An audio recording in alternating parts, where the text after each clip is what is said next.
Good morning, DBF Central. Yes, Ryan. So there you go. We are celebrating the dedication of Ryan, and he has already said, yes, I'm on. So we have Godwin and Chika, and Ryan was born on 28th October 2020. So today we are going to dedicate him, प्रभु को अर्पण करेंगे Ryan को. And कोई particular ceremony नहीं है ये या एक कोई विधि नहीं है. It's just that as a congregation, as a family, we take on the duty of raising the child up. And as a congregation, we stand behind Shikha and Godwin, supporting them and raising Ryan up in a very godly way. So I'll request Beulah auntie से वचन पढ़ने के लिए, and after that Pastor Harshit to pray and bless the family and Ryan. Yeah, the Bible verse is taken from Psalm 8 and 2. तूने अपने बैरियों के कारण बच्चों और दूध पियों के द्वारा सामर्थ की नींव डाली है, ताकि तू शत्रु और पलटा लेने वालों को रोक रखे. ये बाइबल वर्स में हम देखते हैं बच्चे और दूध पियों के द्वारा सामर्थ की नींव डाली है. सो हम प्रेयर करते हैं, हम रायन के लिए ये आशीष हम देते हैं ताकि उनका जीवन के द्वारा जैसे वो ग्रो करे, तब वो उनकी जो वर्ड्स है, उनकी वो डीड्स है, सब कुछ प्रभु की महिमा के लिए हो और उनका लाइफ ही एक प्रभु को प्रेज करने का हो. ये हमारा blessing for Ryan. Thank you. पिता परमेश्वर, हम आपका धन्यवाद देते हैं ये जान के कि हमारे जीवन में हर एक उत्तम आशीष आपकी ओर से आती है. आपका धन्यवाद देते हैं प्रभु, और धन्यवाद देना चाहते हैं कि आपने हमारे सत्संग परिवार में एक आशीष दी प्रभु. आपका धन्यवाद देते हैं. और गॉडविन भाई और शिखा सिस्टर के घर में प्रभु आपने उन्हें एक बच्चे का दान दिया प्रभु पिछले साल. हम आपका धन्यवाद देते हैं. और प्रभु हम रायन के लिए धन्यवाद देते हैं कि आपने सुरक्षित उसको इस दुनिया में लेके आए प्रभु जी, और पूरा समय बहुत आशीषित और आनंदित समय था. हम आपका धन्यवाद देते हैं. और प्रभु इस वक्त पूरी कलीसिया हम एक साथ मिलके प्रभु जी रायन को आपके सामने समर्पित करते हैं.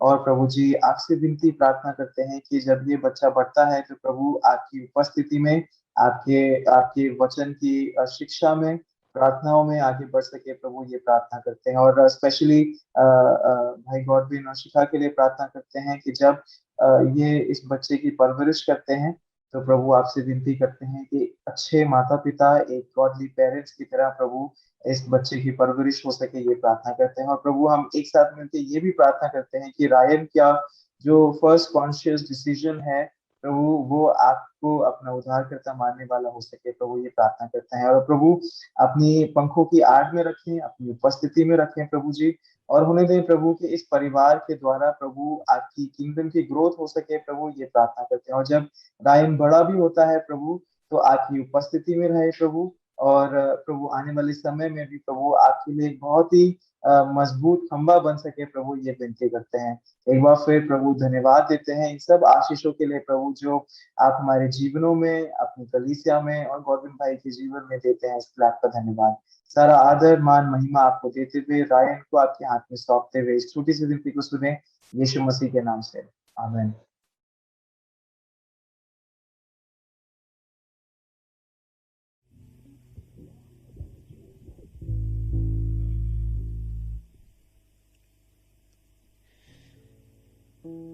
गुड मॉर्निंग सत्संग चर्च, आप सभी का स्वागत है आज की आराधना में. और आइए इससे पहले कि हम आगे जाएं, आइए प्रार्थना करें और पूरे समय को प्रभु के हाथ में सौंपें. प्रभु जी, हम आपका धन्यवाद देते हैं कि आप इस वक्त हमारे बीच उपस्थित हैं. धन्यवाद देते हैं प्रभु कि जब हम आराधना करते हैं, गीत गाते हैं, आपका वचन सुनते हैं प्रभु, तो ये पूरा समय हम सब के लिए आशीषमय हो सके और हमारे आत्मिक जीवन की बढ़ोतरी के लिए हो सके.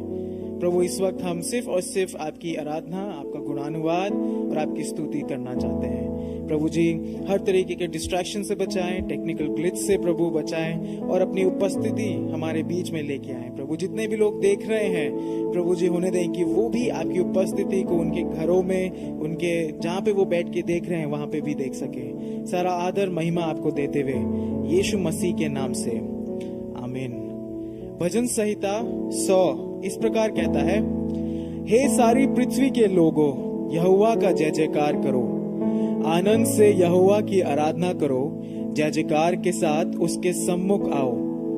निश्चय जानो कि यहोवा ही परमेश्वर है, उसी ने हमको बनाया और हम उसी के हैं। हम उसकी प्रजा और उसकी चराई की भेड़े हैं। उसके फाटकों से धन्यवाद और उसके आंगनों में स्तुति करते हुए प्रवेश करो। उसका धन्यवाद करो और उसके नाम को धन्य कहो, क्योंकि यहोवा भला है, उसकी करुणा सदा के लिए और उसकी सच्चाई पीढ़ी से पीढ़ी तक बनी रहती है।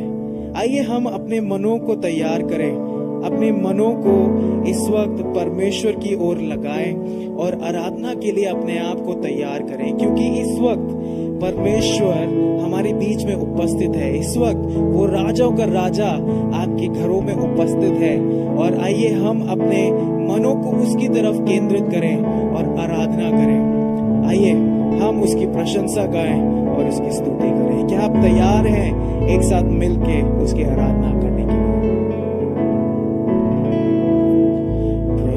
प्रशंसा हो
के लिए।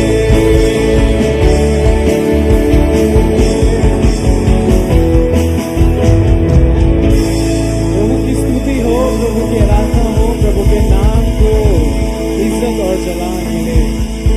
इस गाने कहता है कि हो गाऊंगा मैं तेरी ही जय, क्यों? क्योंकि तूने ही छुड़ाया है मुझको। हमारे जीवन में हर एक चीज का जो सोर्स है वो सिर्फ परमेश्वर यीशु मसीह ही है। और एक बार फिर से इसी ब्रिज को गाते हैं, और इस बार जब गाते हैं वो राजा की आराधना करें, जो वो राजा जो बड़े सिंहासन पे बैठा है उसकी आराधना करें, क्योंकि उसी के द्वारा हमको और आपको छुटकारा मिला है।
जीवन से, हमारे गीतों के द्वारा सिर्फ और सिर्फ आपको महिमा मिले। प्रभु, हम आपकी तारीफ करना चाहते हैं, आपकी स्तुति करना चाहते हैं, आपको ऊंचा उठाना चाहते हैं, क्योंकि आप ही हर एक चीज के योग्य हैं। प्रभु, हम इस वक्त धन्यवाद देते हैं कि हमारे सृष्टिकर्ता आप हैं, हमारे रचयिता आप हैं, आप ही ने हमें बनाया है, और हम सिर्फ और सिर्फ आपके सामने झुकते हैं और आपकी आराधना करते हैं।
उपस्थिति के लिए हम धन्यवाद देते हैं और हम आपकी तारीफ करना चाहते हैं क्योंकि आप ही हमारे रचयिता हैं। प्रकाशित वाक्य 4:1-6 बड़ा सुंदर दृश्य हमारे सामने प्रस्तुत करता है। 2-6 एक सिंहासन स्वर्ग में रखा है और उस सिंहासन पर कोई बैठा है। जो उस पर बैठा है वो यशब और माणिक्य सा दिखाई पड़ता है और उस सिंहासन के चारों ओर मरकत सा एक मेघ धनुष दिखाई देता है। उस सिंहासन के चारों ओर 24 सिंहासन है और इन सिंहासनों पर 24 प्राचीन श्वेत वस्त्र पहने हुए बैठे हैं और उनके सिरों पर सोने के मुकुट हैं। उस सिंहासन में से बिजलियां और गर्जन निकलती हैं और सिंहासन के सामने आगे के 7 दीपक जल रहे हैं। वे परमेश्वर की 7 आत्मा हैं और उस सिंहासन के सामने मानो बिल्लौर समान कांच का समुद्र है और जितने भी लोग हैं वो कहते हैं पवित्र पवित्र पवित्र प्रभु परमेश्वर सर्वशक्तिमान, जो था, जो है और जो आने वाला है।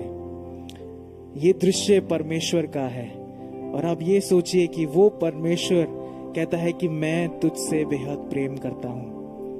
वो एल शदाई है, वो एलोहीम है, वो सर्वशक्तिमान परमेश्वर है। हमारी हर एक जो जरूरतें हैं वो पूरी करता है। हमारा कर्तव्य बनता है कि हम उसके सामने झुक जाएं और उसको दंडवत करें। आइए, जब इस गीत को हम गाते हैं कि उसके जैसा कोई नहीं है, सच में उसके जैसा कोई नहीं है, आइए उस महान परमेश्वर की आराधना करें क्योंकि वो हमारी आराधना के योग्य है।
आराधना एल शदाई, आराधना एलोहिम, आराधना अदोनाई, आराधना यीशुआ, आराधना। आप कुछ समय ले सकते हैं प्रभु की आराधना करने के लिए। आप कुछ समय ले सकते हैं ये जानने के लिए कि वो आपका उद्धार करता है, वो एलोहीम है, वो एल शदाई है, वो अदोनाई है। क्यों ना इस समय कुछ क्षण ले हम प्रभु की आराधना करने में, उसको धन्यवाद देने में, क्योंकि वो महान परमेश्वर है जो आपकी परवाह करता है, मेरी परवाह करता है। प्रभु जी, हम आपका धन्यवाद देते हैं, आपकी स्तुति करते हैं, आपका गुणानुवाद करते हैं।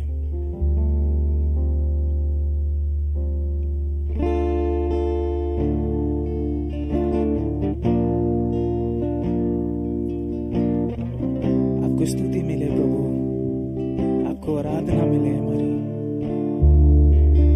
मैं तेरे पास आता हूँ पवित्र दिल से, आराधना मैं करता हूँ प्रेमी मन से। आइए उसकी आराधना करें। मैं तेरे पास आता हूँ पवित्र दिल से, आराधना मैं करता हूँ प्रेमी मन से। तुझे ढूंढता हुआ, तुझे चाहता हुआ, मुझे खींच ले, मैं दौड़ूंगा। तुझे ढूंढता हुआ, तुझे चाहता हुआ, मुझे खींच ले, मैं दौड़ूंगा।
पत्रस 2 अध्याय 11-12 प्रकार कहता है, हे मेरे प्रियो, मैं तुमसे विनती करता हूं कि तुम अपने आप को परदेशी और यात्री जानकर उन सांसारिक अभिलाषाओं से जो आत्मा से युद्ध करती हैं बचे रहो।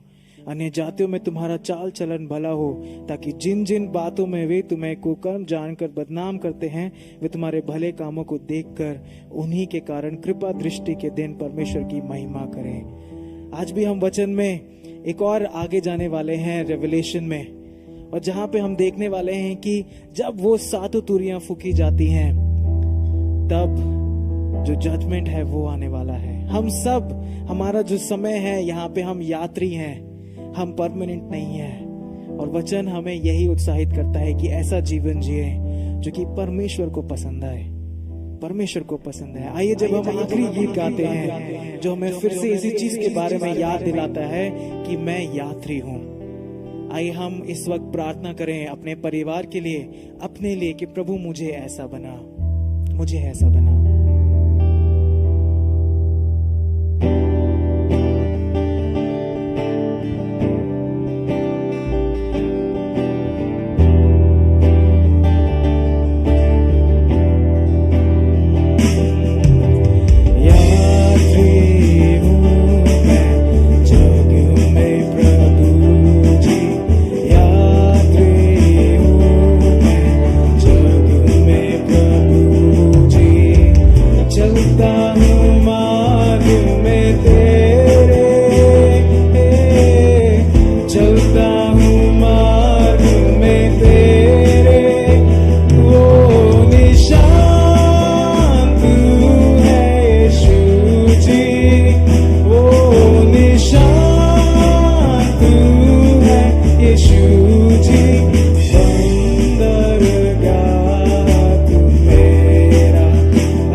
चलता हूँ मार्ग में तेरे, वो निशान तू है यीशु जी, वो निशान तू है यीशु जी। बंदरगाह तू मेरा, बंदरगाह तू मेरा। प्रभु जी, हम बस यही याद रखते हैं, यही याद करते हैं कि हम इस संसार में जब हैं तो एक यात्री की तरह हैं, क्योंकि आपने हमारे लिए जगह तैयार कर रखी है स्वर्ग में। लेकिन यहाँ में जब जीवन है, मदद करें प्रभु कि हम विश्वास योग्य रह सके आपके प्रति, विश्वास योग्य रह सके आपके वचन के प्रति, हमारे विश्वास के प्रति विश्वास योग्य रह सके। क्योंकि जब आप आए तो हम बस यही चाहते हैं कि आप ये बोलें कि गुड एंड फेथफुल सर्वेंट, आओ अनंत काल में प्रवेश करो। प्रभु, हम अपनी हर एक चीज को, अपने जीवनों को आपके हाथ में सौंपते हैं। धन्यवाद कि आप हमारे बीच उपस्थित हैं। धन्यवाद प्रभु कि आपने हमारी इस आराधना को ग्रहण किया है। प्रभु, अपने वचन के द्वारा हमसे बात करें। हम आपकी आवाज सुनना चाहते हैं, आपसे सुनना चाहते हैं कि आप हमें क्या कहते हैं। हम तैयार हैं, यीशु नाम से, आमीन।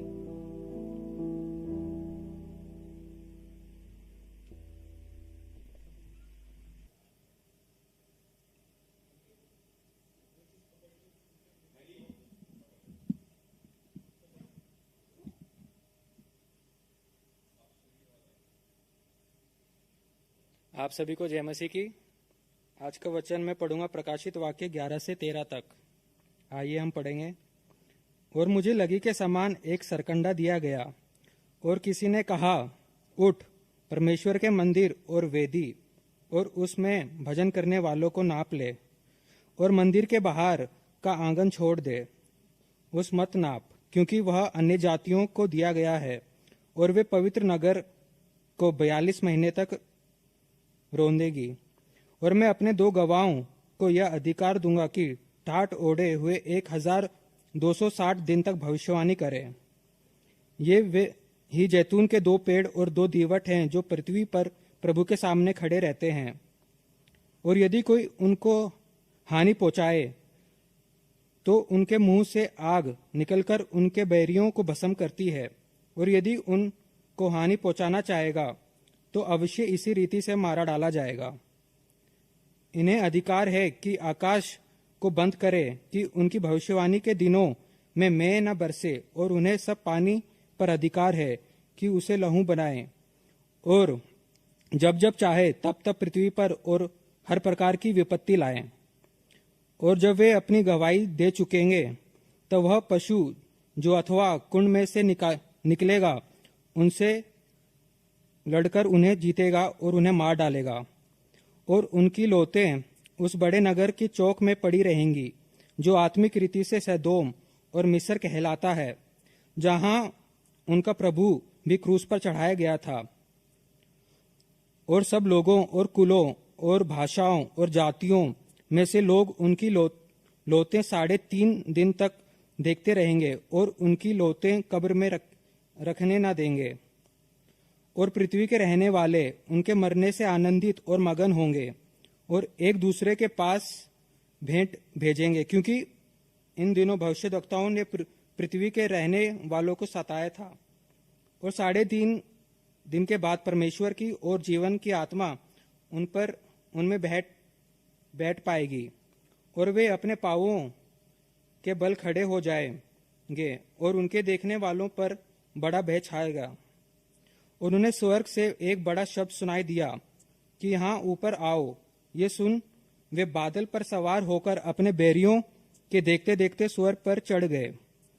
फिर उसी घड़ी एक बड़ा भूंडोल हुआ, और नगर का 10वां अंश गिर पड़ा, और उस भूंडोल से 7,000 मनुष्य मर गए, और शेष डर गए और स्वर्ग के परमेश्वर की महिमा की।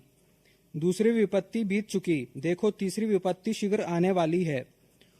और जब सातवें दूत ने तुरही फूंकी तो स्वर्ग में इस विषय के बड़े बड़े शब्द होने लगे कि जगत का राज्य हमारे प्रभु का और उसकी मसीह का हो गया और वह योगानुयुग राज्य करेगा। और 24 प्राचीन जो परमेश्वर के सामने अपने सिंहासन पर बैठे थे मुंह के बल गिरकर परमेश्वर को दंडवत करके ये कहने लगे कि हे सर्वशक्तिमान प्रभु परमेश्वर जो है और जो था, हम तेरा धन्यवाद करते हैं क्योंकि तूने अपनी बड़ी सामर्थ्य काम में लाकर राज्य किया है और अन्य जातियों ने क्रोध किया और तेरे प्रकोप आ पड़ा और वह समय आ पहुंचा है कि मेरे मरे हुए का न्याय किया जाए और तेरे दास भविष्य वक्ताओं का, पवित्र लोगों का और उन छोटे बड़ों जो तेरे नाम से डरते हैं बदला दिया जाए और पृथ्वी के बिगाड़ने वाला नाश किया जाए।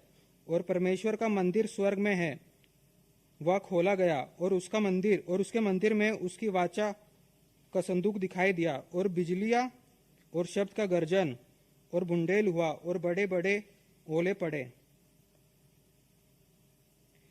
प्रकाशित वाक्य 12। फिर स्वर्ग पर एक बड़ा चिन्ह दिखाई दिया, अर्थात एक स्त्री जो सूर्य ओढ़े हुए थी और चांद उसके पांवों तले था और उसके सिर 12 तारों का मुकुट था और वह गर्भवती हुई और चिल्लाती थी क्योंकि प्रसव की पीड़ा उसे लगी थी और वह बच्चा जनने की पीड़ा में थी। और एक और चिन्ह स्वर्ग पर दिखाई दिया और देखो एक बड़ा लाल अजगर था जिसके 7 सिर और 10 सींग थे और उसके सिरों पर 7 राजमुकुट थे और उसकी पूंछ ने एक आकाश के तारों की एक तराई को खींचकर पृथ्वी पर डाल दिया। और वह अजगर उस स्त्री के सामने जो जचा थी खड़ा हुआ कि जब वह बच्चा जने तो उसके बच्चे को निगल जाए। और वह बेटा जनी जो लोहे का दंड लिए हुए और जातियों पर राज्य करने पर था और उसका बच्चा एकाएक परमेश्वर के पास और उसके सिंहासन के पास उठ कर पहुंचा दिया गया। और वह स्त्री उस जंगल को भाग गई जहां परमेश्वर की ओर से उसके लिए एक जगह तैयार की गई थी कि वहां वह 1260 दिन तक पाली जाए। फिर स्वर्ग पर लड़ाई हुई, मिखाइल और उसके स्वर्गदूत अजगर से लड़ने को निकले और अजगर और उसके दूत उससे भी लड़े, परंतु प्रबल न हुए और स्वर्ग में उनके लिए फिर जगह न रही। और वह बड़ा अजगर अर्थात वह पुराना सांप जो इब्लिस और शैतान कहलाता है और सारे संसार का भरमाने वाला पृथ्वी पर गिरा दिया गया, उसके दूत उसके साथ गिरा दिए गए। फिर मैंने स्वर्ग पर यह बड़ा शब्द आते हुए सुना कि अब हमारा परमेश्वर का उद्धार और सामर्थ्य और राज्य और उसके मसीह का अधिकार प्रकट हुआ है, क्योंकि हमारे भाइयों और दोष लगाने वाला जो रात दिन हमारे परमेश्वर के सामने उन पर दोष लगाया करता था गिरा दिया गया।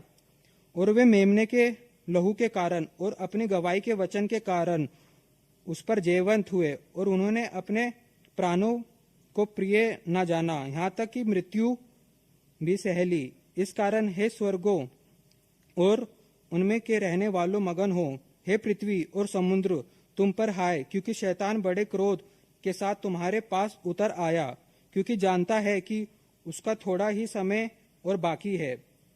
और जब अजगर ने देखा कि मैं पृथ्वी पर गिरा दिया गया हूं, तो उस स्त्री को जो बेटा जनी थी सताया और उस स्त्री को बड़े उकाब के 2 पंख दिए गए कि सांप के सामने से उड़कर जंगल में उस जगह पहुंच जाए जहां वह एक समय और समयों और आधे समय तक पाली जाए।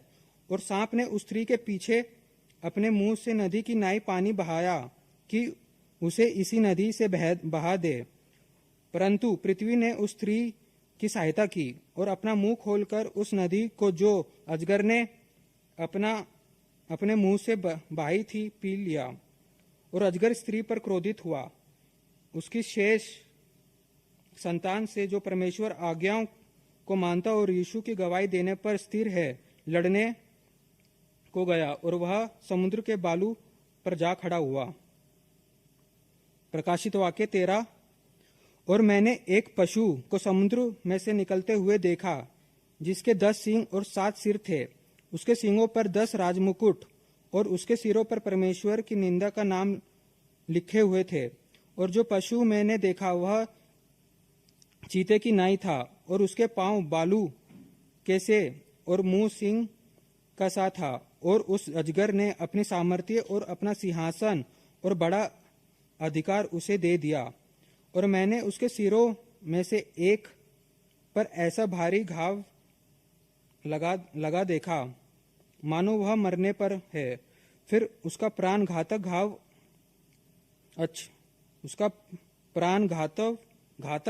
अच्छा हो गया।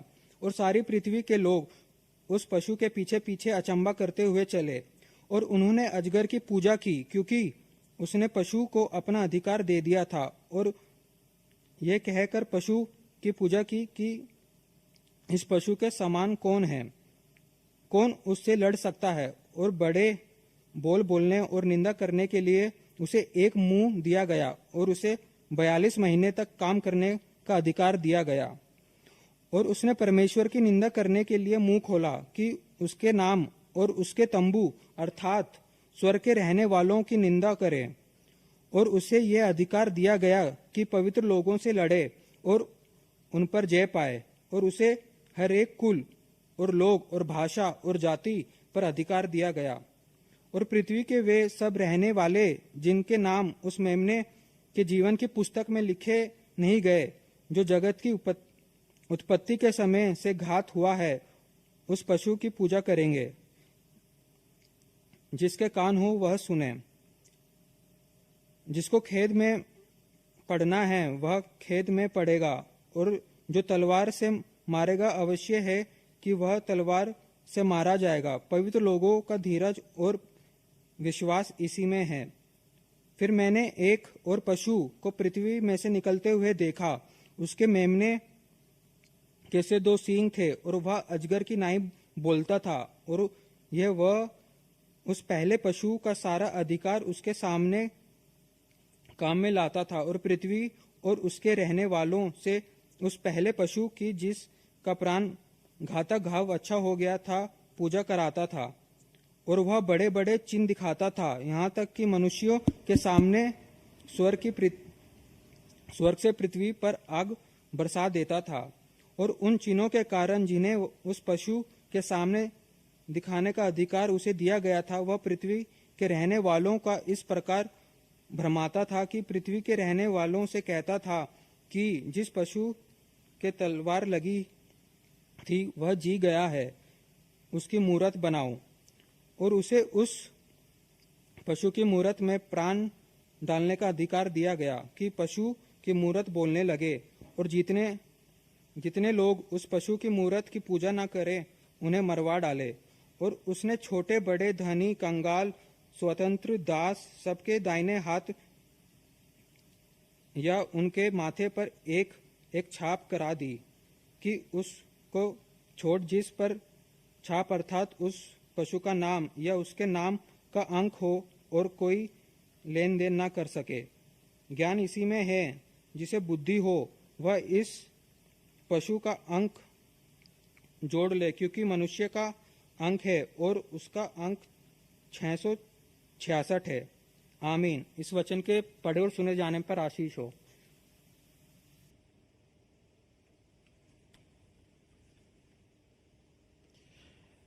सभी भाई बहनों को जय मसीह की।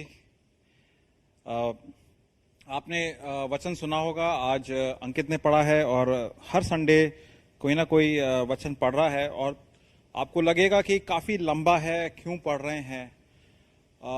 हम लोग इस कलीसिया में वचन को, प्रभु के वचन को साक्षात जिस तरीके से लिखा है उस तरीके से ग्रहण करते हैं। और वचन प्रकाशित वाक्य 1,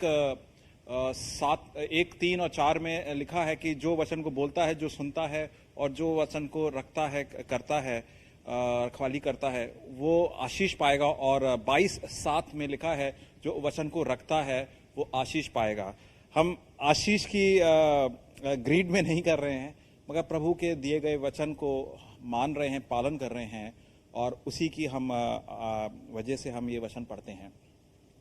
आज प्रभु भोज है, तो उम्मीद है आप लोगों ने तैयारी कर ली होगी, और वचन के तुरंत बाद हम लोग प्रभु भोज में भी जाएंगे। आइए प्रार्थना करते हैं। प्रभु जी, धन्यवाद देते हैं इस वचन के लिए, आज के पाठ के लिए, कि हमारे मनों को तैयार करें, पाठ को जानें प्रभु जी, और मन में बैठाएं और कुछ सीख कर जाएं मालिक।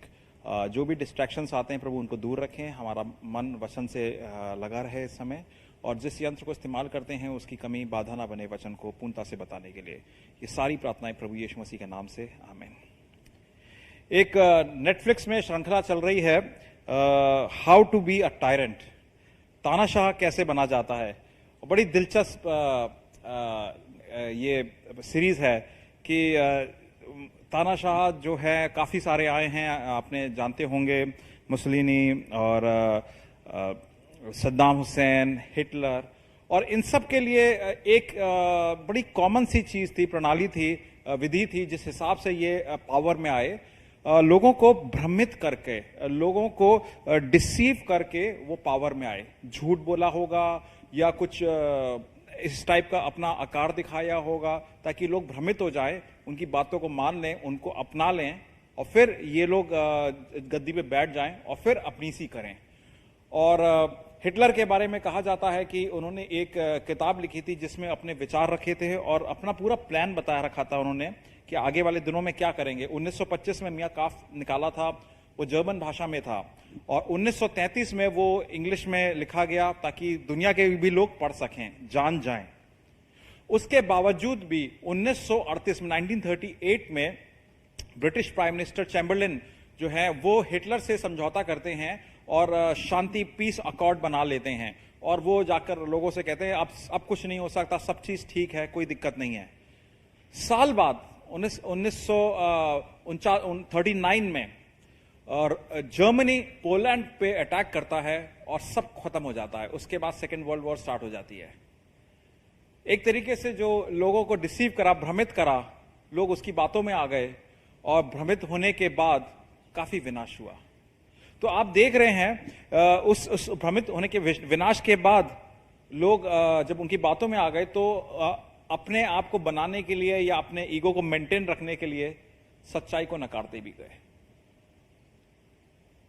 ये तो एक नेटफ्लिक्स सीरीज या काफी कुछ चुने हुए लोगों की कहानी है, बट आपकी और मेरी कहानी कुछ अलग नहीं है। हो सकता है मैं और आप तानाशाह नहीं है आज, मगर हमारे मन के अंदर जो हमारा राज्य है, हमारी तानाशाही उस पर चलती है। क्या उस राज्य पे प्रभु यीशु मसीह विराजमान है कि मेरा राज्य चलता है? और आज का सवाल यही रहेगा हमारे से कि कौन ठहर सकता है प्रभु के आने वाले न्याय पे? और जवाब आज हम देखेंगे, जो कौन ठहर सकता है प्रभु के आने वाले न्याय में, और वही ठहर सकता है जो भ्रमित ना हो परंतु प्रभु की सच्चाई पे या प्रभु में बसता हो, और दूसरी चीज जो प्रभु को नकारता ना हो परंतु प्रभु के लिए निर्णय बना के रखता हो। भ्रमित नहीं, बसता है, नकारता नहीं, निर्णय लेता है। प्रकाशित वाक्य की श्रृंखला में हमने देखा है कि एक अहम मुद्दा है जिसके बारे में डिस्कस कर रहे हैं कि आने वाला कल जो है जिससे हम लोग सब घबराते हैं, उस पे जीत हासिल है ऑलरेडी। अगर आने वाले कल पे अगर जीत हासिल है प्रभु की, और मैं प्रभु में बसता हूं, प्रभु पे निर्णय बना रखा है, तो मुझे डरने की जरूरत नहीं है। और इसलिए जो आज जो मैं जीता हूं, आने वाला आज भी नहीं, आज अभी 1:30 बजे वाला आज, उस पे मैं विजय प्राप्त कर सकता हूं, विश्वास है। टाइमलाइन अगर बोलें, काफी लोग इसके बारे में बहस करते हैं। मैं कोई थियोलॉजी की बात नहीं करना चाहता हूं, ना कोई क्लास लगाना चाहता हूं। यहां पर आपसे बस यही कहना चाहता हूं कि कुछ समझे हैं तो वो मैं पेश करूंगा, मगर वो मेन पॉइंट नहीं है। हमारा मेन पॉइंट है क्या मैं और आप ठहरते हैं। मेन पॉइंट है क्या मैं आप तैयार हैं। काफी लोगों का समझ ये है कि ये चर्च का, ये कलीसिया का सीजन एज है। इसके बाद कलीसिया प्रभु यीशु मसीह के साथ जाकर ऊपर मिल जाएगी, रैप्चर बोलते हैं उसके। और उसके बाद 7 साल का प्रलय आएगा, ट्रिबुलेशन आएगा। और उस 7 साल के प्रलय में एक जैसे आज देखा कि तानाशाह डिसीव करके, एंटी क्राइस्ट डिसीव करके, मसीह विरोधी डिसीव करके आएगा दुनिया में और वो अपना राज्य स्थापित करेगा। 7 साल में, 3.5वें साल में वो जाकर अपनी इमेज डाल देगा, अपना एजेंडा लोगों के सामने खोल देगा कि वो राज्य करना चाहता है और सबको भ्रमित बाद सब पे वो बड़ा गलत तरीके से राज्य करेगा। और उसके बाद वो 3.5 साल बाद वो सब खत्म हो जाएगा, ताकि टोटल 7 ईयर्स। और प्रभु यीशु मसीह फिर वापस आएंगे, जेरूसलम से 1000 साल का उनका राज्य स्थापित होगा। और उसके बाद ग्रेट व्हाइट थ्रोन जजमेंट आएगा, जिस पे इटर्निटी स्टार्ट होती है। उस जजमेंट में मैं और आप नहीं होंगे जो प्रभु यीशु मसीह में आज विश्वास करते हैं, क्योंकि मैं ऑलरेडी जस्टिफाइड है, मैं और आप। ये एक समय की श्रृंखला है वचन के हिसाब से, जिसमें आज अंकित ने जो पढ़ा, तो आप बार बार सुन रहे होंगे 1260 दिन और 42 महीने। तो ये 3.5 साल वाली बात होती है। तो ये चीजें के बारे में मैं और जिक्र करूंगा डिटेल में, मगर मेन मुद्दा यह समझने का है कि क्या मैं और आप तैयार हैं। और आज जब उसको देखेंगे तो वचन में चलते हैं। वचन में आज हम देखेंगे 6 से 10वें चैप्टर को जल्दी देखेंगे और में से मुख्य जो समझ है उसको निकालेंगे। तो वचन चैप्टर 6 में जाकर देखते हैं कि आज मोहरों के बारे में डिस्कशन है, जिसमें आपने देखा कि मेमना आता है जो एक बड़ी सी स्क्रॉल सील लेता है, जो कि दुनिया की टाइटल डीड है। टाइटल डीड आप जानते हैं कि कोई घर खरीदते हैं तो उसका एक पंजीकरण होता है और उस पंजीकरण से ही पता चलता है ये घर किसके नाम का है। तो वो एक तरीके से पंजीकरण की डीड है पूरी दुनिया की, और वो पंजीकरण प्रभु यीशु मसीह के नाम का है। उनके नाम की दुनिया है, ना कि किसी टायरेंट की, ना कि किसी तानाशाह की, ना कि मेरी, ना आपकी। और वो सिर्फ वो ही अपने में सामर्थ्य रखते हैं उसको खोलने का। तो उस हिसाब से आज देखते हैं कि मोहरें जब खुलती हैं तो क्या क्या होता है, कुछ जजमेंट्स आते हैं। तो पहली मोहर के बारे में डिस्कस करते हैं। रेवलेशन चैप्टर 6 वर्स 2 में पहली मोहर खुलती है। और मैंने दृष्टि की, किसने? यूहन्ना ने। मैंने दृष्टि की और देखा एक श्वेत घोड़ा और उसका सवार धनुष लिए हुए, और उससे एक मुकुट दिया गया था, और वो जय करता हुआ निकला और जय प्राप्त करी उसने। तो आप ये देखिए, एक सफेद घोड़ा मतलब पीस, शांति बोलते हैं, और उसके ऊपर मुकुट है, तो उसका मतलब उससे ऑलरेडी राजा बना दिया है। उसके पास धनुष है मगर बाण नहीं है, तो इसका मतलब है कि उसको लड़ने की जरूरत नहीं है। बिना लड़े उसका पीस स्थापित हो गया है, उसका राज्य स्थापित हो गया है। और ये एक इमेजरी है सफेद घोड़े की, श्वेत घोड़े की, जो प्रभु यीशु मसीह भी श्वेत घोड़े में 19 में आते हैं, 19 चैप्टर में आते हैं। मगर ये फेक पीस है, ये भ्रमित करने वाला, शांति दिखा रहा है ये घोड़े वाला। और ये उन तरीके का तानाशाह है, ये मसीह विरोधी एंटी क्राइस्ट है, जो आके अपने आप को स्टैब्लिश कर लेता है। लोग उसकी बातों को जान जाते हैं। अब आ गया, तो अब इसकी अगले इंटेंशंस खुलेंगे। देखते हैं दूसरे सील में क्या होता है। दूसरे प्राणी वो कहता है, सुनो आओ। अब दूसरा मोहर खोली जाती है और उसको बुलाता है। फिर एक और घोड़ा निकला जो लाल रंग का था। उसके सवार को यह अधिकार दिया गया कि पृथ्वी पर से मेल उठा ले, मतलब पीस को हटा ले, ताकि लोग एक दूसरे को वध करें। और उसे एक बड़ी तलवार दी गई थी। वो लोगों को मारकाट के लिए एनकरेज करता है, और लोग एक दूसरे को मारने काटने लगते हैं। हम लोग दिल्ली में रहते हैं, हमें इस चीज से हमें बहुत अच्छी तरह से मालूम है कि कौन से प्रेशर बटन लोगों के दबाने और मारकाट स्टार्ट हो जाएगी। आप दिल्ली में देखिए, रोड पे चले जाइए, पार्किंग के लिए लोग मर्डर कर देते हैं, गाड़ी में स्क्रैच लग गया तो मर्डर हो जाता है। तो ये तो खैर हमें एक छोटा सा नमूना है, देखा गया है दिल्ली में। ये तो वर्ल्ड वाइड लेवल पे होगा। आप समझ सकते हैं कितना बड़ा क्लेश होने वाला है। फिर तीसरी मोहर खोली गई, तो उसमें से मैंने तीसरे प्राणी को कहते सुना, आ। और मैंने दृष्टि की और देखा एक काला घोड़ा आता है, और उसके सवार के हाथ में एक तराजू है। और मैंने उस 4 प्राणी के बीच में से एक शब्द ये कहते हुए सुना। 4 प्राणी के बीच में पवित्र पिता थे, उनसे आवाज आता है, दिनार का सेर भर गेहूं और दिनार के 3 सेर जो एक तेल और दाखरस की हानि ना करेंगे। इसको बस एक तरीके से समझिए, सीक्वेंस समझिए। फेक पीस, उसके बाद मारकाट, लड़ाई, और उसके बाद कमी, मतलब फैमिन। चीजें खत्म हो जाएंगी, खाना पीना मिलेगा नहीं। और यहां पर वो बोल रहा है, जो डिस्क्रिप्शन है दिनार शेर भर का, उसका मतलब यह है कि फैमिन कंडीशंस में फूड की राशनिंग होगी। और आप लोग अभी भी देख सकते हैं थोड़ा बहुत राशनिंग अभी भी स्टार्ट हो गई है कि जब लॉकडाउन हुआ था तो हम लोग को खाना पीना का थोड़ा सा राशनिंग हुई थी, मिलता नहीं था, लोगों ने पहले ही जाके खरीद लिया, पैसे बढ़ गए थे, खाने का सामान के पैसे बढ़ गए थे, ऑक्सीजन का आपने देखा था, सब जानते हैं यहाँ पर। तो उस हिसाब के कुछ दिन आने वाले हैं कि जो इतनी महंगा हो जाएगा सामान कि एक परिवार के लिए खाने के लिए एक दिन की कमाई से भी वो परिवार नहीं खा पाएगा। और जो महंगा सामान है, जो अमीर लोगों का खाने पीने का सामान है वो लोगों के हाथ से बिल्कुल बाहर चला जाएगा। चौथी मोहर खोली मैंने, चौथे प्राणी को सबको ये कहते सुना कि एक पीला सा घोड़ा आया और उसका सवार का नाम था मृत्यु, और अधलोक के उसके पीछे पीछे चल रहा था, और उन्हें पृथ्वी की एक चौथाई पर यह अधिकार दिया गया कि तलवार और अकाल और मरी और पृथ्वी के वन पक्षियों के द्वारा लोगों को मार डाल। मतलब वॉर से, अकाल से, बीमारी से और जानवर, पता नहीं कैसा माहौल होगा वो। आज हम थोड़ा देख रहे हैं बीमारी से लोग मर रहे हैं, लड़ाइयों से भी मर जाते हैं, अकाल भी है, भूखमरी से, कभी कभार हमें खबरें आती हैं कि जानवर खा रहे हैं, मगर आप ये समझिए ये लार्ज स्केल पे होगा पूरी दुनिया पे। और ये जो व्यक्ति है, ये जो घोड़े पे है, वो उसका नाम मृत्यु है, वो अपना काम करता चलेगा और अधलोक अपना मुंह खोल के पीछे क्रॉल करता जाएगा और लोगों को बटोरता जाएगा। मृत्यु समझ में भी नहीं आ रहा कि किस टाइप का माहौल होगा, मगर आप सीक्वेंस समझिए। सबसे पहले कॉम्प्रोमाइज हुआ, सबसे पहले एक डिसेप्शन आया, भ्रमित किया गया लोगों को फंसाया गया, फिर उसके बाद लड़ाई हुई, लड़ाई के बाद अकाल आया, खाना पीने को नहीं था, उसके बाद मृत्यु। और यही चीज सदियों से चलती आई है।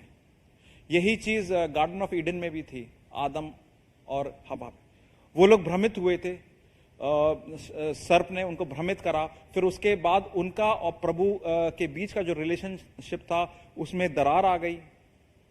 और उसके बाद आप देखिए कि उनको जब निकाला गया अदन की वाटिका से, तो वो उन पे आत्मिक भूख थी, आत्मिक तरीके से वो बिल्कुल सूख गए थे और मृत्यु तो हो चुकी थी आत्मिक रीति से।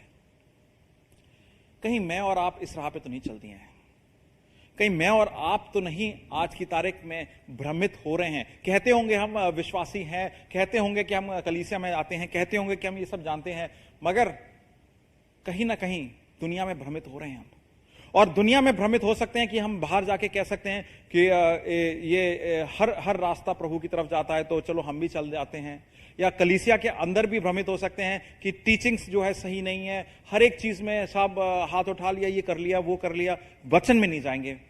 या वचन को ऐसा कर लिया कि बिल्कुल टेक्स्ट बुक बना दी कि वचन को तुम पढ़ना सीख जाओ, बिल्कुल जैसे स्कूल में पढ़ते हैं, और उसको याद करो, मगर अपनाएंगे कुछ नहीं, दिल में रखेंगे नहीं, प्रेम नहीं दिखाएंगे। तो ये भी सब तरीके हैं भ्रमित पाने का। आगे चलते हैं।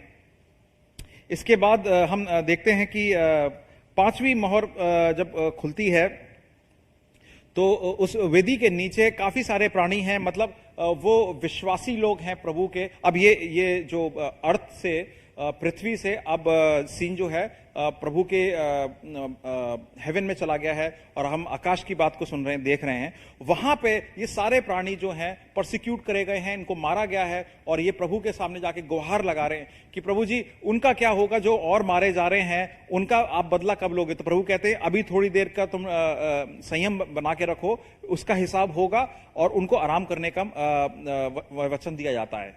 उसके आगे हम देखते हैं छठी मोहर में, और छठी मोहर बड़ी इंटरेस्टिंग है, इसके बारे में सुनिएगा।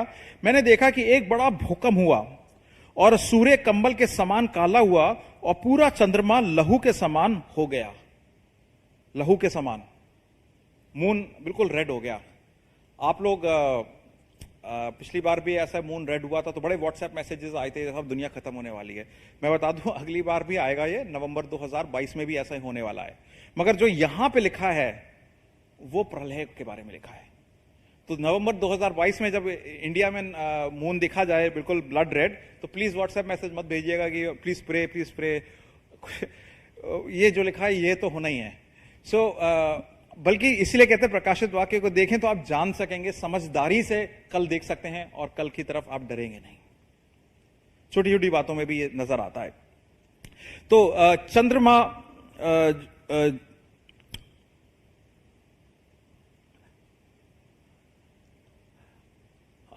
चंद्रमा लहू के समान हो गया, आकाश के तारे पृथ्वी पर ऐसे गिर पड़े जैसे बड़े आंधी से हिलाकर अंजीर के पेड़ में से कच्चे फल गिर जाते हैं।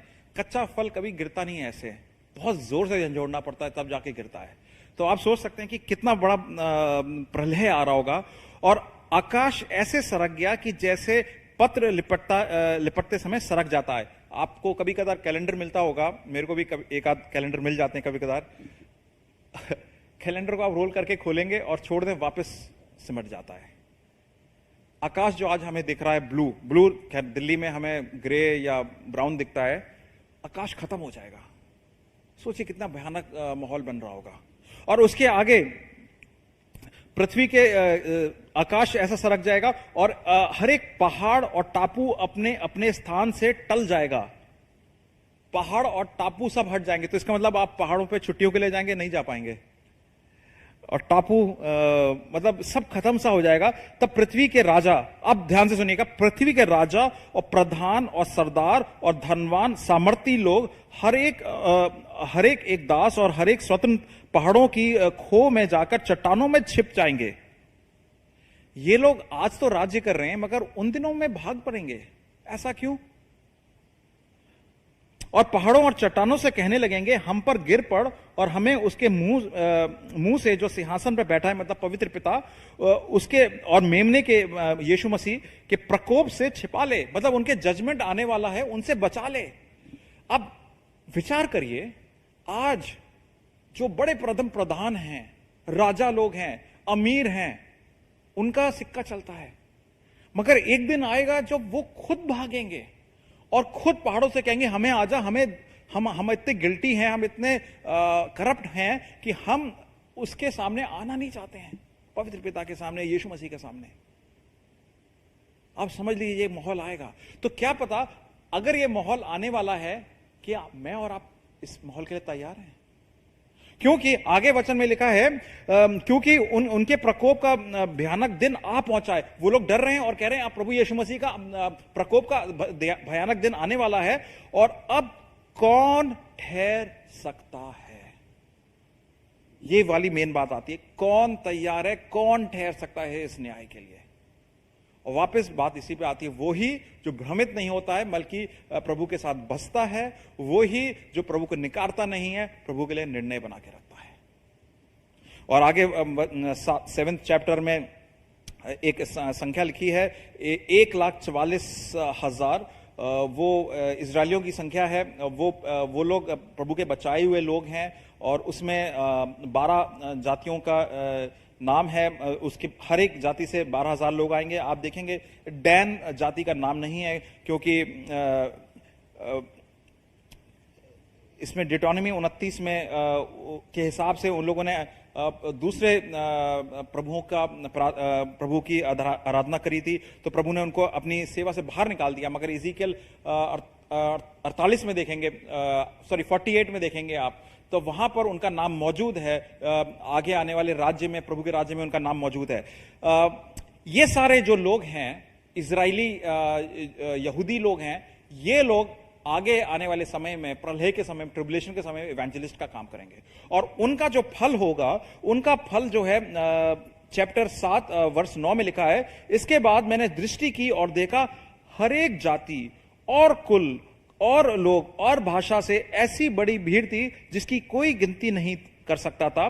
श्वेत वस्त्र पहने, अपने हाथों में खजूर की डालियां लिए हुए, सिंहासन के सामने, मेमने के सामने खड़े होकर बोलते हैं, उद्धार के लिए हमारे परमेश्वर का जो सिंहासन पर बैठता है और मेमने का जय जयकार करो। आप देख रहे हैं, ये उद्धार का जय जयकार यीशु मसीह और पवित्र पिता को दे रहे हैं, ना कि अपने बैंक बैलेंस को दे रहे हैं, ना कि अपने दोस्तों की सामर्थ्य में दे रहे हैं, ना कि दुनिया की प्रभुओं में दे रहे हैं, ना कि अपनी उपलब्धि में दे रहे हैं। ये सिर्फ और सिर्फ प्रभु यीशु मसीह को जय जयकार कर रहे हैं। इसका मतलब यह है कि ये भ्रमित नहीं हुए हैं, ये बस रहे हैं प्रभु में, ये निकार नहीं रहे हैं, ये निर्णय ले चुके हैं।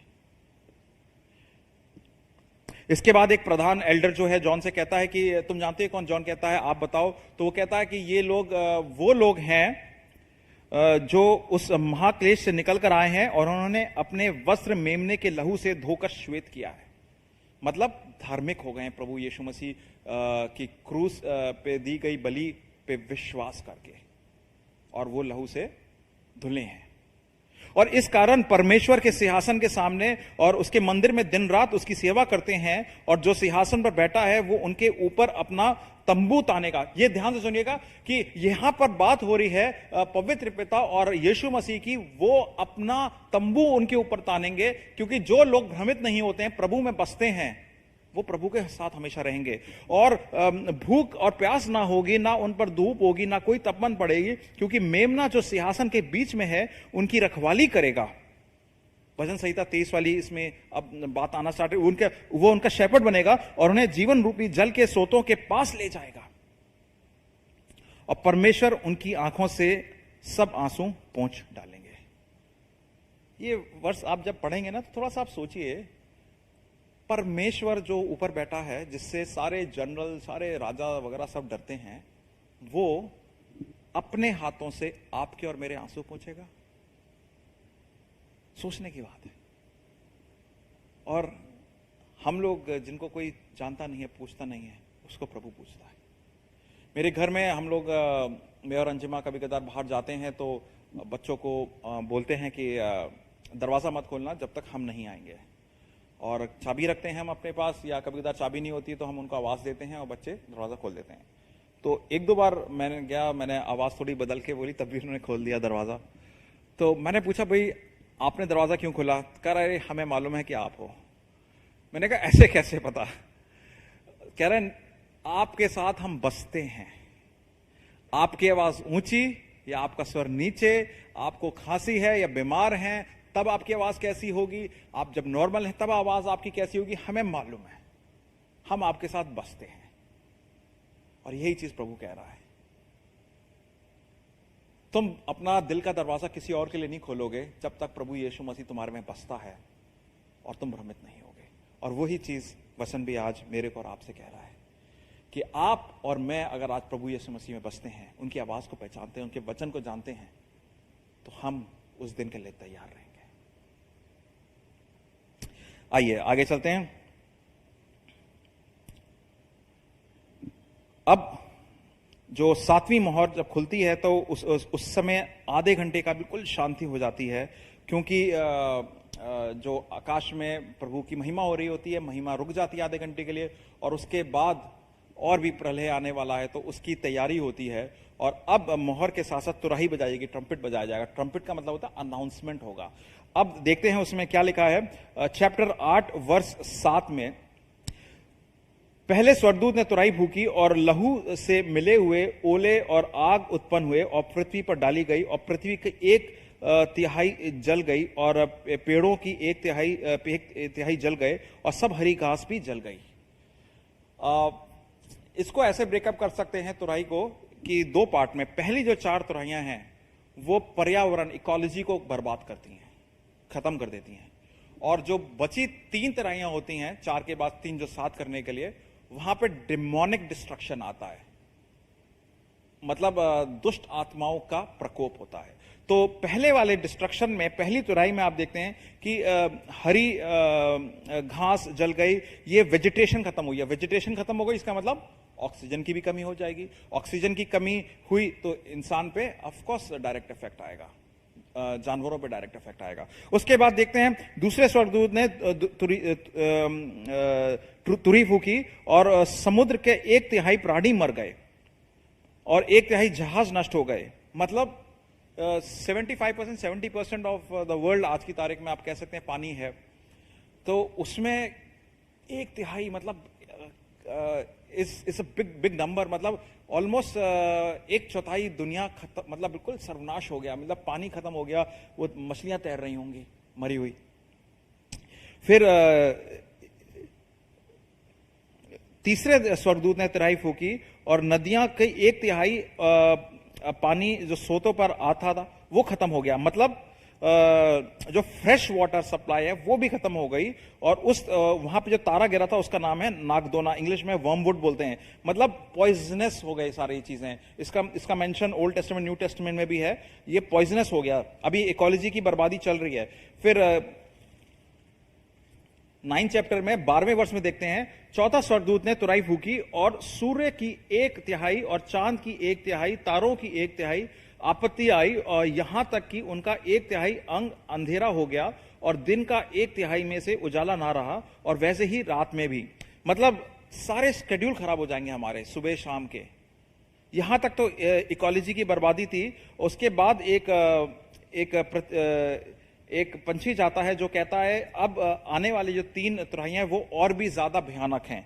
9th चैप्टर में देखते हैं, 5वें स्वर्गदूत ने तुरही फूकी और उस स्वर्ग से पृथ्वी पर एक तारा गिरा और उसमें से देखा उसे अथाह कुंड की कुंजी दी गई है। कौन सा तारा है? ये लूसीफर है, शैतान है। और वो कुंड खोलता है तो वहां से एक भभकती धुआं निकलता है और उस धुएं का मतलब यह है कि बहुत सारे जो सदियों से जो बंद दुष्ट आत्माएं थी वो बाहर आ जाते हैं। तो इसका मतलब है दुष्ट आत्माएं जो पृथ्वी पर भी हैं उनके साथ और भी दुष्ट आत्माएं आ जाती हैं और एनरेजमेंट और बर्बादी और किस्म की बिल्कुल उल्टी सीधी हरकतें या डिमन पोजेशन केसेस और बढ़ गए। वैसे ही आप दिल्ली रोडों पे चले जाओ तो लोग ऐसा लगता है पोजेस्ड तरीके से चला रहे हैं। अब मतलब आपको दिल्ली में रहने से के फायदा यह है कि रेवोल्यूशन आपको काफी अच्छी तरीके से इसका ज्ञान वैसे भी देखने को मिल रहा है, मगर उस समय तो इससे भी भयानक तरीके से होगा।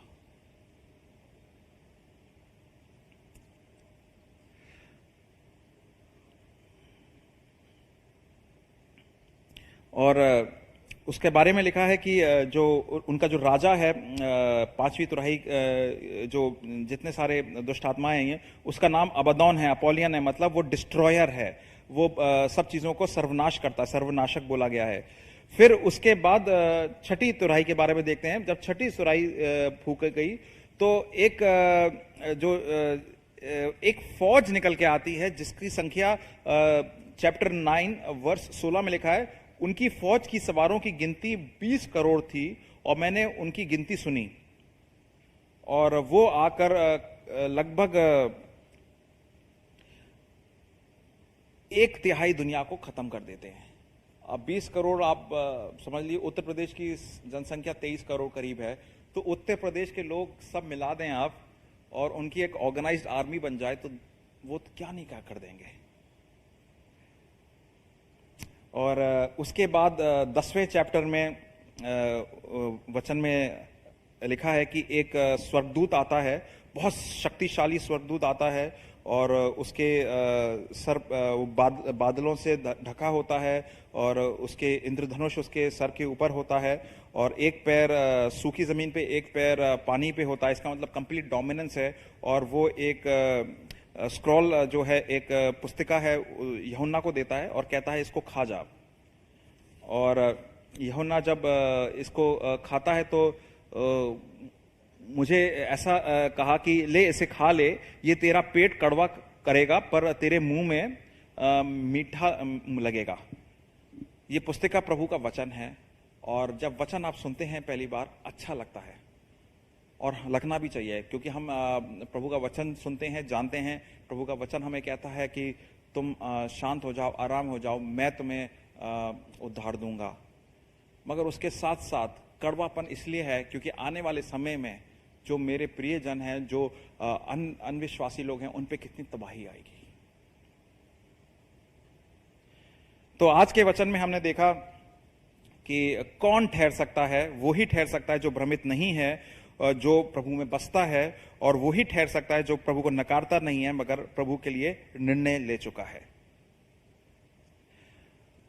मैं आपसे गुजारिश करूंगा कि आज के वचन में 2 चीजें अपने मन में बना लें कि हम प्रभु में कैसे बसे रहें, भ्रमित ना हो। पहली चीज, ऑफकोर्स वचन में बने हैं, प्रार्थनाओं में है, मगर हर एक जन अपनी लाइफ में एक मेंटर, या एक व्यक्ति जो विश्वासी है उसको लाइफ में ज़रूर रखें, ताकि वो आपकी ज़िंदगी में बात करें, आप उनसे बात करें और एक दूसरे को अकाउंटेबल रख सकें। दूसरी चीज़, आप प्रभु को कैसे ना नकारें या निर्णय लें। आज इसी समय, आज रात को सोने से पहले आप एक चीज़ पूर्णता से मन में बना लें, जान जाएं कि क्या आप प्रभु यीशु मसीह के विश्वासी हैं। हो सकता है ये मैं अपने लिए भी बोल रहा हूं, हो सकता है ये उन लोगों के लिए भी है जो प्रभु में हैं, मगर क्या वाकई में आप पर्सनली जानते हैं कि आप विश्वास में हैं यीशु मसीह के? अगर नहीं है तो आज का समय होगा प्रभु यीशु मसीह को अपनाने का।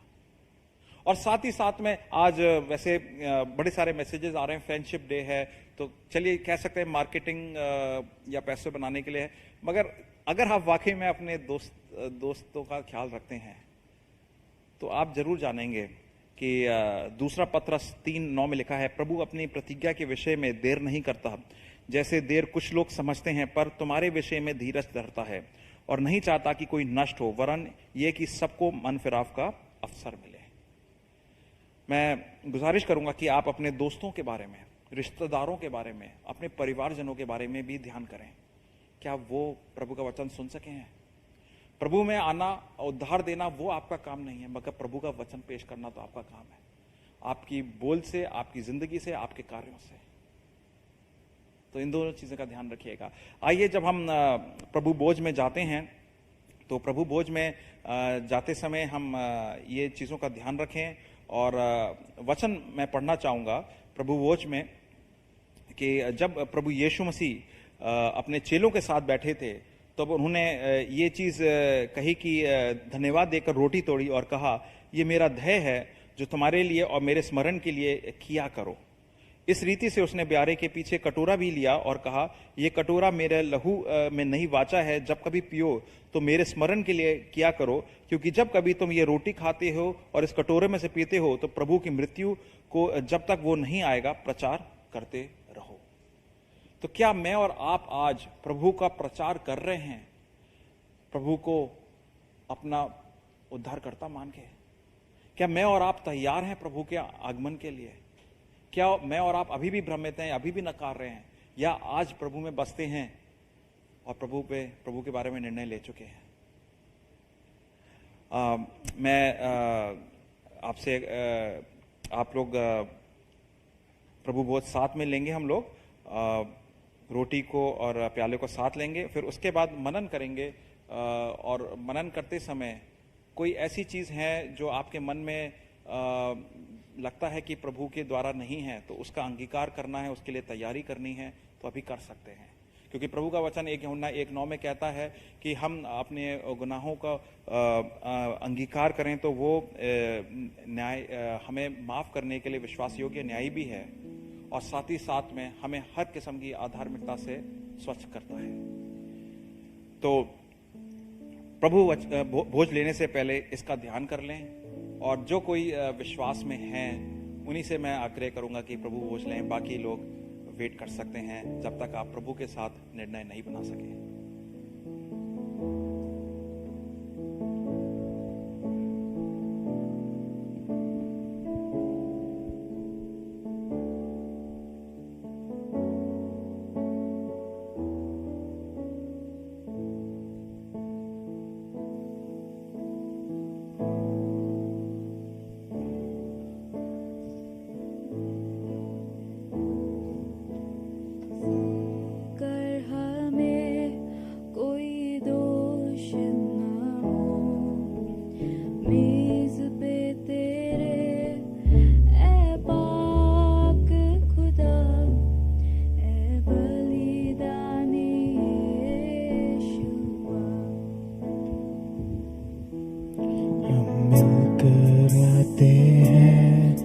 अपने हृदय को शुद्ध कर, हमें कोई दोष ना हो।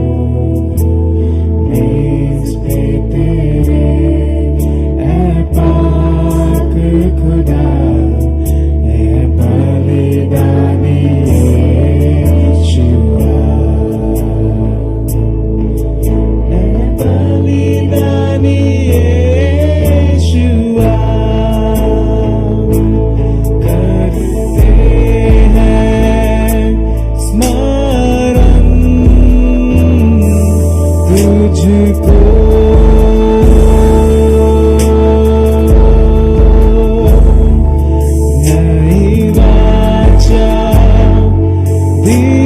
तूने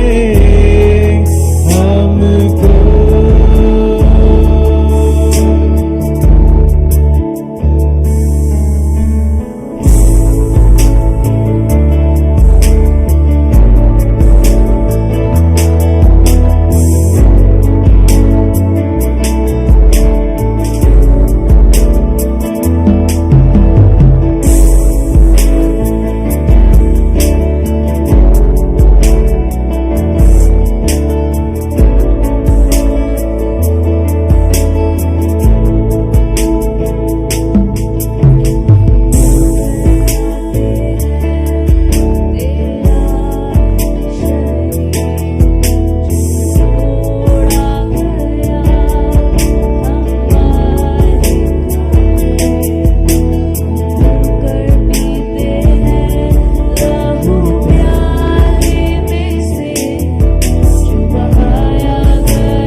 साफ तरीके से बताता है कि प्रभु भोज में हम शामिल हों, अपने मनों को जांच कर प्रभु की क्रूस को स्मरण करके और आने वाले कल को ध्यान करके। तो आज 2021 में मैं और आप, जो हमारे पीछे क्रूस है, जिस क्रूस पर प्रभु का यीशु मसीह का लहू बहाया हुआ है, उस वजह से आज हम धार्मिक ठहरते हैं, स्वच्छ ठहरते हैं। और इस धार्मिकता की वजह से, स्वच्छता की वजह से आज मैं और आप पवित्र पिता के सामने आ सकते हैं। मैं और आप तैयार हैं, मैं और आप खड़े हो सकते हैं। मैं और आप यीशु मसीह को नकारते नहीं हैं, मैं और आप भ्रमित नहीं होते हैं, मैं और आप बसते हैं, मैं और आप निर्णय लेते हैं प्रभु के लिए। आइए प्रभु बहुत साथ लेंगे।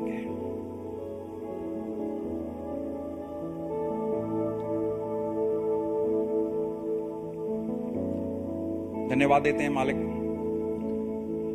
इस प्रभु भोज की उपलब्धि के लिए, जिस तरीके से आपने इसे रचाया।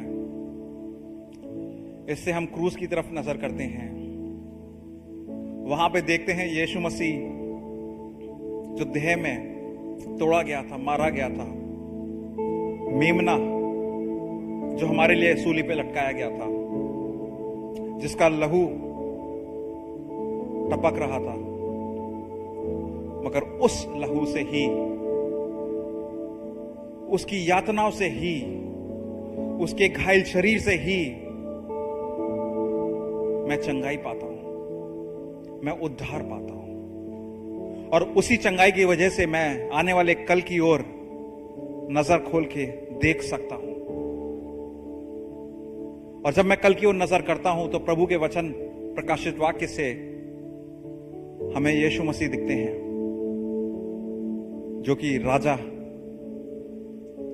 जो कि सर्व शक्तिवान, सर्व सामर्थी और पूरी पृथ्वी पर उनका राज्य आने वाला है। आज उस मरण से मैं एक विजयी जीवन जी सकता हूं।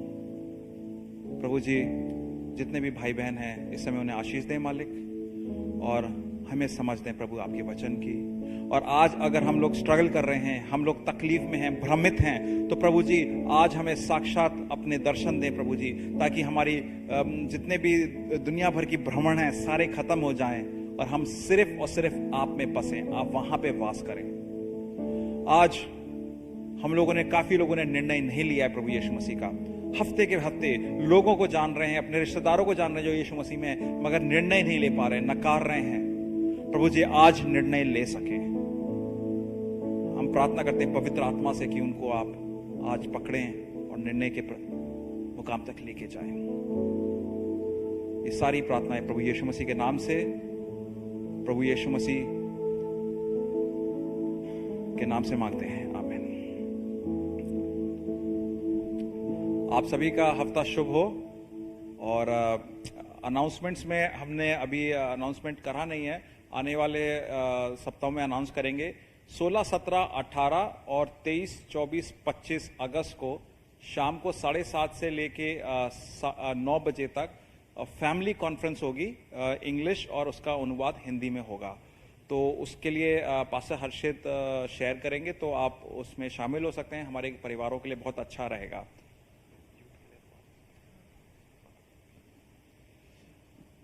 सबको फिर जय मसीह की। आपका हफ्ता शुभ हो।